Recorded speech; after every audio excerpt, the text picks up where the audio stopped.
একটা মানুষ কতটা বেপরোয়া হতে পারে, কি পরিমাণ সম্পদ জোগাড় করতে পারে। আমরা হিসাব করে দেখছি প্রায় 1/4 অফ গোপালগঞ্জ আসলে সে প্রায় কিনে ফেলেছে। আর কিছুদিন থাকলে হয়তো এন্টায়ার গোপালগঞ্জ, যেটা ব্যারিস্টার সুমনও বলেছেন যে পুরোটাই কিনে ফেলতো। অবৈধ সম্পদ অর্জনের অভিযোগে সাবেক আইজিপি বেনজির আহমেদকে আগামী 6 জুন এবং তার স্ত্রী জিসান মির্জা ও 3 সন্তানকে 9 জুন জিজ্ঞাসাবাদ করবে দুর্নীতি দমন কমিশন। সাবেক আইজিপি বেনজির আহমেদ ও সাবেক সেনাপ্রধান আজিজ আহমেদের ঘটনা ব্যক্তিগত, কোনো বাহিনী ও সরকার তাদের কর্মকাণ্ডের দায় নেবে না বলে জানিয়েছেন ওবায়দুল কাদের। তিনি বলেন, বেনজির ও আজিজ বিচক্ষণ এবং যোগ্য ছিলেন বলেই তাদের বাহিনী প্রধান করে নিয়োগ দেওয়া হয়েছিল, কিন্তু বাইরে থেকে দেখে কেউ কিছু বুঝতে পারেনি। আওয়ামী লীগ সাধারণ সম্পাদক বলেন, বিএনপির আমলে এমন কোনো দুর্নীতিবাজদের বিচার হয়নি যা করেছেন শেখ হাসিনা। আসসালামু আলাইকুম। সিলমারা ব্যালট নিয়ে বুথের মধ্যেই ছাত্রলীগ নেতার সেলফি। আসসালামু আলাইকুম। বাংলাদেশের দুর্নীতি যে কোন পর্যায়ে পৌঁছেছে দর্শক, কোনো ব্যক্তির যদি সম্পদের হিসাব, টাকা পয়সার হিসাব করেন, আপনি কোনো তাল মিলাতে পারবেন না। আসসালামু আলাইকুম। আজিজ আহমেদের দুর্নীতির অনুসন্ধান চেয়ে দুদকে আবেদন।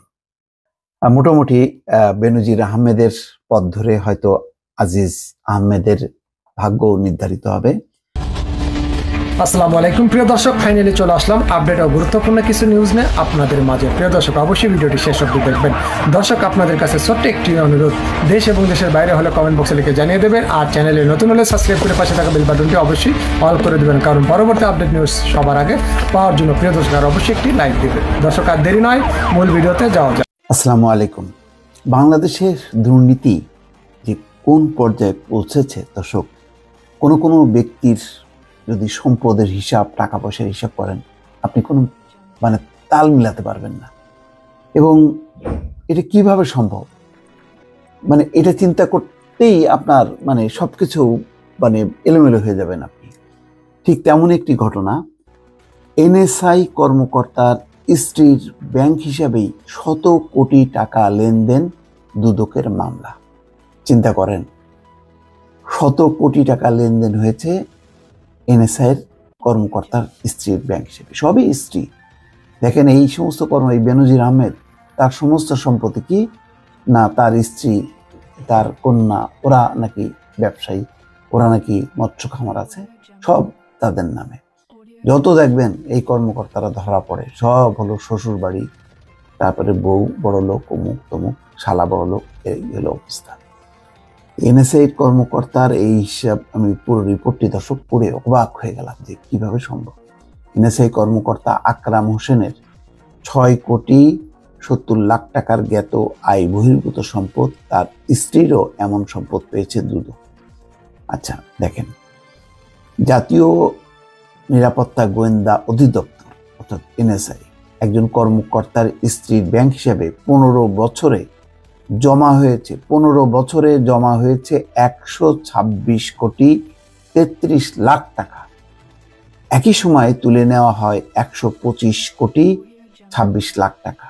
স্ত্রীর নামে ব্যবসা দেখানো হলেও ব্যাংকিং লেনদেন করেছেন স্বামী। ঢাকায় এই দম্পতির আছে একাধিক ফ্ল্যাট, দোকান ও জমি। ঢাকার বাইরে নাটোরে আছে বাড়ি ও জমি। কক্সবাজারের সেন্ট মার্টিন দ্বীপেও জমি কেনা আছে। সাভারের বিরুলিয়ায় আছে 6.5 তলা বাণিজ্যিক ভবন। কিভাবে এগুলি সম্ভব, অবিশ্বাস্য সব কাহিনী। তাহলে চিন্তা করেন, একজন কি সহকারী পরিচালকের যদি এইরকম দুর্নীতির এইরকম হিসাব পাওয়া যায়, তাহলে অন্য পরিচালক, অন্যান্য কর্মকর্তারা, কত কর্মকর্তা আছে তার চেয়ে অনেক সিনিয়র, তাদের কি পরিমাণ যদি তারা দুর্নীতিতে যুক্ত থাকে। এত সম্পদের মালিক এনএসআই এর সহকারী পরিচালক আকরাম হোসেন, তার স্ত্রী সুরাইয়া বেগম। দুর্নীতি দমন কমিশন অনুসন্ধান চালিয়ে তাদের জ্ঞাত আয় বহির্ভূত সম্পদের তথ্য পেয়েছে, দুজনের নামে মামলা করেছে। বর্তমান এনএসআই এর প্রধান কার্যালয়ে কর্মরত আকরাম হোসেনের নামে 6,70,00,000 টাকার বেশি জ্ঞাত আয় বহির্ভূত সম্পদের তথ্য পেয়েছে দুদক। এছাড়া তিনি দুদককে জমা দেওয়া সম্পদ বিবরণীতে 1,61,00,000 টাকার সম্পদের তথ্য গোপন করেছেন। আর সুরাইয়ার প্রায় 21 লাখ টাকা জ্ঞাত আয় বহির্ভূত সম্পদের তথ্য পেয়েছে দুদক। দুদকের উপপরিচালক মশিউর রহমান বলছেন, আকরাম হোসেন ও সুরাইয়া পারভিনের নামে 21শে মে মামলা করা হয়েছে।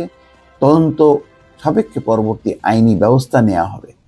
দুদকের একজন কর্মকর্তার নাম প্রকাশ না করার শর্তে বলেন, আকরাম হোসেন এনএসআই এর পরিচালকদের সহকারী হিসেবে কাজ করার সময় ক্ষমতার অপব্যবহার করে বিভিন্ন ব্যবসায়ী ও রাজনীতিকদের বিরুদ্ধে নেতিবাচক প্রতিবেদন তৈরির ভয় দেখিয়ে অর্থ আদায় করে বিপুল সম্পদের মালিক হয়েছে।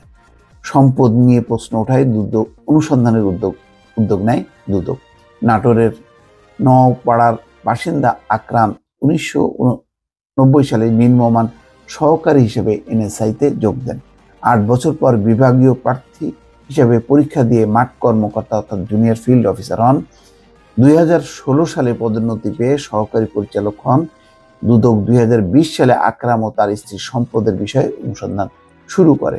দুদকের অনুসন্ধান প্রতিবেদন থেকে জানা যায়, আকরাম 2002 সালে প্রথমে নাটোরে 24% জমি কেনেন। এরপর বিভিন্ন সময় স্ত্রী ও নিজের নামে ঢাকার দক্ষিণখানে 2.5%, সেন্ট মার্টিন দ্বীপে 20% সহ মোট 208% জমি কিনেছেন। সবচেয়ে বেশি জমি কিনেছেন 2014 থেকে 2020 সালের মধ্যে, মানে খুব রমরমার সময় গেছে আর কি।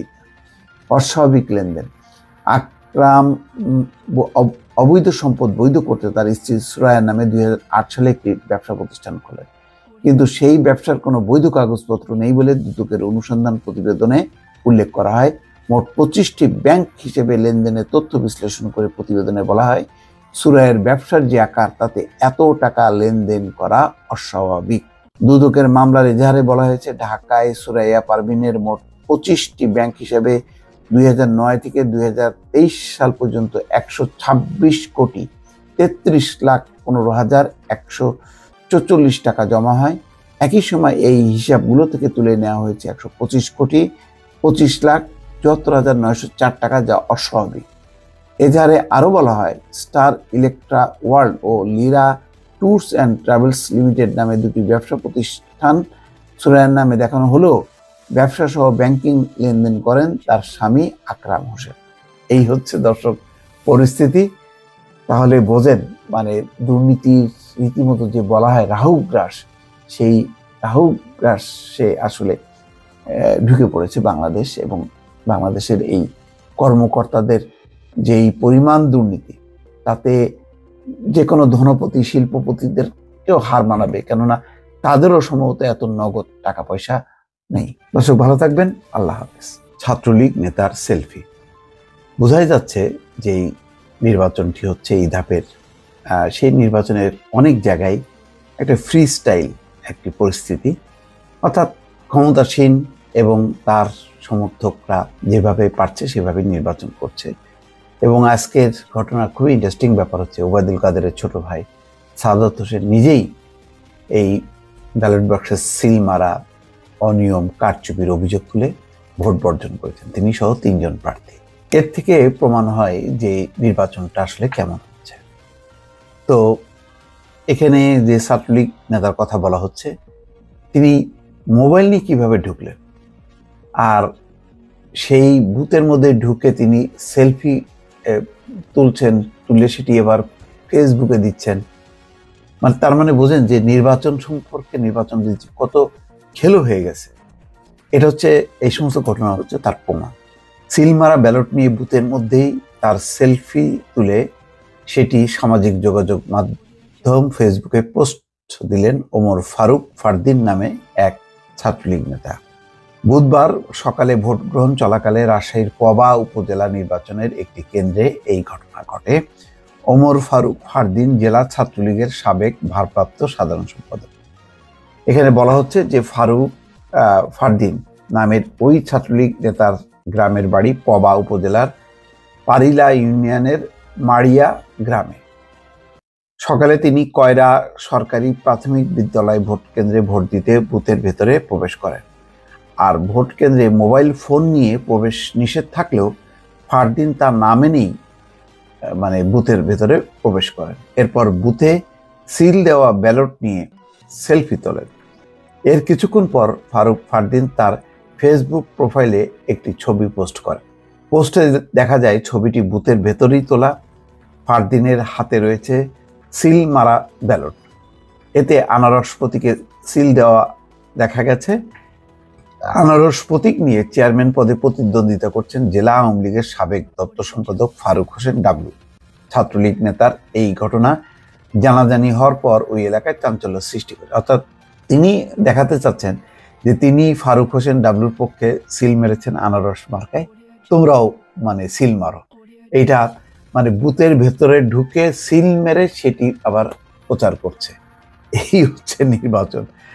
জানতে চাইলে উপজেলা নির্বাচনের রিটার্নিং কর্মকর্তা ও অতিরিক্ত জেলা প্রশাসক সরকার অসীম কুমার বলেন, এই বিষয়টি নিয়ে কিছুক্ষণ আগেই তার নজরে এসেছে। অভিযুক্ত ব্যক্তিকে আইনের আওতায় আনা হচ্ছে, ফারদিনের খোঁজ করা হচ্ছে। কি খোঁজ করা হবে? মানে এই নির্বাচনের উপরে আসলে কি নির্বাচন কমিশনের কোনো মানে আছে, কন্ট্রোল আছে কিনা? যথেষ্ট। আর প্রশাসন কি করবে? প্রশাসন তো মানে কাকে সামলাবে? সবই তো মানে আমি ডামি, অর্থাৎ আওয়ামী লীগের নিজেরাই হয় দপ্তর সম্পাদক নাই, সাধারণ সম্পাদক নাই, সব মানে সাধারণ সম্পাদক, সহসভাপতি, তারাই নির্বাচন করছে। কে কাকে ঠেকাবে? ফলে সেখানেও যার মানে শক্তি আছে সেই এগিয়ে যাচ্ছে। এখানে কারোর কিছু বলার নেই, কিছুই করার নেই। কারণ সত্যিকার দুদকে আবেদন মোটামুটি বেনজির আহমেদের পথ ধরে হয়তো আজিজ আহমেদের ভাগ্য নির্ধারিত হবে। অর্থাৎ দুদক যেমন এখন অনুসন্ধান বা তদন্ত শুরু করেছে বেনজির আহমেদের বিরুদ্ধে, একইভাবে আজিজ আহমেদের বিরুদ্ধেও হয়তো সেই প্রক্রিয়াটি অনুসরণ করবে। আন্তর্জাতিকভাবে মার্কিন যুক্তরাষ্ট্র স্যাংশন দিয়েছে মূলত আজিজ আহমেদের দুর্নীতি এবং ক্ষমতা ব্যবহার বিষয়ে। সুতরাং সরকার হয়তো এই বিষয়ে পদক্ষেপ নিয়ে মার্কিন যুক্তরাষ্ট্রকে খুশি করতে পারে যে না, সরকারও ছাড় দিচ্ছে না। জানি না এই আবেদনের প্রেক্ষিতেই দুদক শুরু করবে নাকি দুদক নিজের থেকেই কাজ শুরু করবে। সাবেক সেনাপ্রধান জেনারেল আজিজ আহমেদের দুর্নীতি অনুসন্ধান চেয়ে দুদকে আবেদন করা হয়েছে। বুধবার দুপুরে সুপ্রিম কোর্টের আইনজীবী অ্যাডভোকেট সালাউদ্দিন রিগান এই আবেদন করেন। সুপ্রিম কোর্টের এই আইনজীবী জানিয়েছেন, আজিজের বিরুদ্ধে যে অভিযোগ উঠেছে তা আইন অনুযায়ী অনুসন্ধানের উদ্যোগ নিতে এই আবেদন করা হয়েছে। দুদক ব্যবস্থা না নিলে জনস্বার্থে হাইকোর্টে রিট দায়ের করবেন বলেও জানান তিনি। প্রসঙ্গত, দুর্নীতিতে সম্পৃক্ততার অভিযোগে সাবেক সেনাপ্রধান জেনারেল আজিজ আহমেদ ও তার পরিবারের সদস্যদের উপর মার্কিন যুক্তরাষ্ট্রে প্রবেশে নিষেধাজ্ঞা দিয়েছে দেশটি, অর্থাৎ তাদের ভিসা আবেদন গ্রহণযোগ্য হবে না। সোমবার দিবাগত রাতে United state department of states ওয়েবসাইটে প্রকাশিত এক বিবৃতিতে ম্যাথিউ মিলার এটি জানিয়েছে। বিবৃতিতে বলা হয়েছিল যে জেনারেল আজিজ আহমেদের কর্মকাণ্ড বাংলাদেশের গণতান্ত্রিক প্রতিষ্ঠান, সরকারি প্রতিষ্ঠানের প্রতি জনগণের বিশ্বাসকে ক্ষুণ্ণ করেছে। আজিজ আহমেদ তার ভাইকে বাংলাদেশে অপরাধমূলক কার্যকলাপের জন্য সহযোগিতা এড়াতে বেশ কিছু জবাবদিহিতা এড়াতে বেশ কিছু ক্ষেত্রে দুর্নীতিতে জড়িত ছিলেন।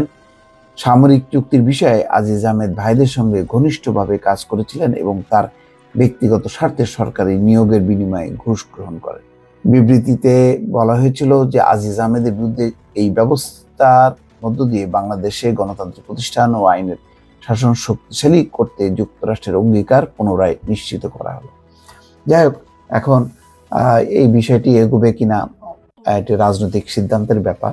শুধুমাত্র দুদক তার মতন করে এগোবে বিষয়টা সে তেমন না।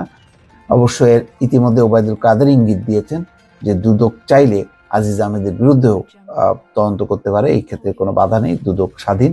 আজকে সালমান এফ রহমানও বলেছেন যে কেউ আইনের ঊর্ধ্বে নয়, সবাইকেই জবাবদিহি করতে হবে এবং দুদক স্বাধীন প্রতিষ্ঠান হিসেবে সেই কাজটি করতে পারে। অর্থাৎ একটা প্রচ্ছন্ন সমর্থন আছে দুদকের এই অ্যাকশনের ব্যাপারে। তো এই আইনজীবীর এই আবেদন, ওবায়দুল কাদেরের বক্তব্য, সালমান এফ রহমানের বক্তব্য সবগুলি যদি মেলানো যায় তাহলে বোঝা যাচ্ছে যে সরকার এই ব্যাপারে আর মানে খুব বেশি তোয়াক্কা করবে না। কেননা দুজনই রিটায়ারমেন্টে গেছেন, আজিজ আহমেদ এবং বেনজির আহমেদ। ফলে তাদের দুর্নীতির ব্যাপারে যদি উদ্যোগ নেয় এতে সরকারের ভাবমূর্তি উজ্জ্বল হবে, এখানে ক্ষতির বিষয় না। তবে প্রশ্ন একটা থাকবে যে যখন তারা ক্ষমতায় ছিলেন তখন যে তাদের ক্ষমতার অপব্যবহার বা দুর্নীতি সেই বিষয়টি কি সরকার জানতেন না, নাকি তখন কোনো রাজনৈতিক কারণে বা স্বার্থে সেটি চলতে দেয়া হয়েছে? আজকে যেহেতু তারা ক্ষমতায় নেই, তাদের প্রয়োজন ফুরিয়ে গেছে, সুতরাং সেই ব্যাপার এখন তাদের ব্যাপারে অনুসন্ধান করতে বা তদন্ত করতে আর কোনো সমস্যা নেই, বরং এটি করার মধ্য দিয়ে যেই কাজটি সরকার আগে করেনি সেই কাজটির একটা দায় তারা পূরণ করছে, এমন আলোচনা রাজনৈতিক অঙ্গনে চলছে। দর্শক ভালো থাকবেন, আল্লাহ হাফেজ।